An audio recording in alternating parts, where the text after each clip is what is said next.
আর প্রভাব পড়বে কিনা জানি না, তবে নিশ্চয়ই শিক্ষিত সমাজের মধ্যে প্রশ্ন তো আছেই। কারণ বাংলার জাত গেছে, ওখানে গিয়ে যেভাবে ঝগড়া করছে তাতে বাংলার জাতটা গেছে। একজন মুখ্যমন্ত্রী এগুলো মানায় না, এটুকু আমি দায়িত্ব নিয়ে বলতে পারি।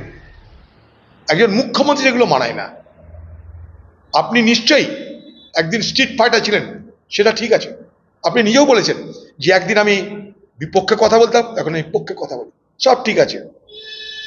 কিন্তু মুখ্যমন্ত্রী এত বছরের মুখ্যমন্ত্রী হিসাবে বাইরের দেশে গিয়ে যে সহনশীলতা দেখানো দরকার আপনি পারেননি, সব জায়গায় ঝগড়া করে ফেলছেন। মানে আপনার দেখলে মনে হবে আপনার ঝগড়ুটি। এই পরিচয়টা থেকে বেরিয়ে আসার চেষ্টা করুন।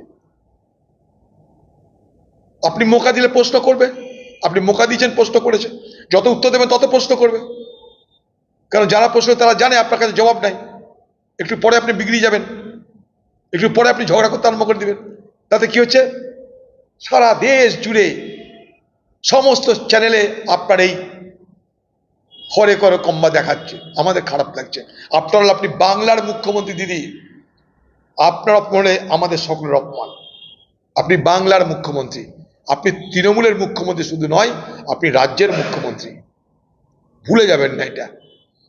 তাই আপনার সমস্ত কিছু আদব কায়দার মধ্যে বাংলার সত্তা, বাংলার সংস্কৃতি, বাংলার ভাবনার প্রকাশ দরকার।